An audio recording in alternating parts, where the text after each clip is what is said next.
Longpo, in another case, if we have to cut down the number of our employees, on what Dhamma principle should we base our decision on? In reality, as you recruited them, you feel that you already have selected them well. Each time if you are to fire them, you are the first to be blamed because you made a wrong judgment or you did not know how to select. It's not to blame the employee only. On the other hand, if you know that you did select the right person, but if you didn't fully train them, this is also the employer's mistake. Now, after a thorough examination, you feel that you have to fire them because they are not as competent as you expected, or they are appalling. You have to be very cautious. Don't do it with ill feeling, because if you are to dismiss any employee, and if it's your fault, even if it is minor, it could be fatal. Remember, it is already complicated to recruit employees, but to dismiss them is even more difficult. Therefore, before each dismissal, think carefully. You have to gradually weigh the degree of severity or types of fault.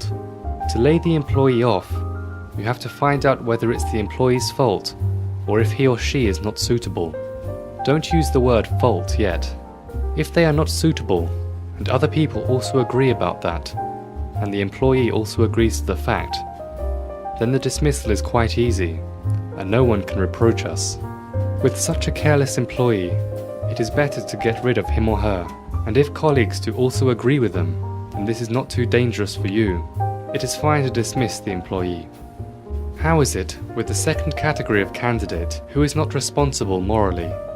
They might be responsible about work, but they don't have morality, such as they might drink alcohol in secret, borrow money from friends, but don't reimburse something like that. You can't keep these people, because they are not responsible morally. It is better to fire them, because they are not easy to train. How is it with the third category of candidate who doesn't respect regulations? They might be capable and responsible to work, but they don't abide by the rules, or often bend the rules. This would create conflict in the work environment. At this point, you have to be careful. There might be a chance of trouble, because most employees know this is not suitable. You have to be very cautious. For this type of employee, you have to ask them to leave, not to fire them or advise them to leave, otherwise you will be in trouble. The next category, which is very dangerous and is very hard to dismiss, such as the type that urges friends and colleagues to do the wrong things. Sometimes, this type of employee will urge their friends to go to a fight or go to other unsuitable places. This type of person might urge people to riot or to go on a strike. At the beginning, they might revolt against other organizations. Later, they would end up revolting against you.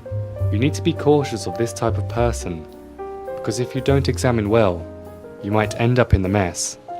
This really proves that they are not responsible for themselves or for their family, as they should have been, because if they were, they would not urge friends or colleagues to do the wrong things. If this happens, it shows that you were negligent because you didn't check properly about how responsible they were. Do you understand? The next type of worker is even harder to fire. But in reality, you should not keep these employees. Why is it so?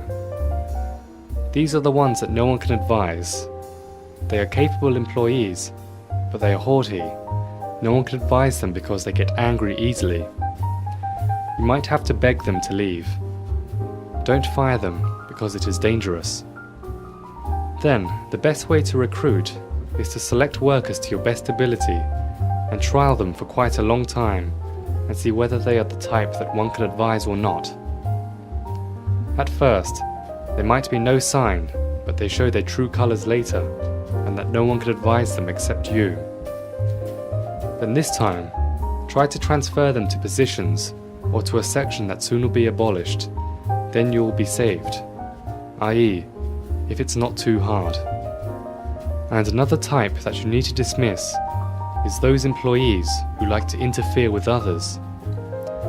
Why is it so? These people have the ability to report on other issues, especially on other people, even if it has nothing to do with them. You might think that they are spying for you, but not really. They just like to put their fingers in others' pies. You need to be very careful. If you don't pay attention from the beginning, and you have to dismiss them, then your organization will be in turmoil, and it might be fatal.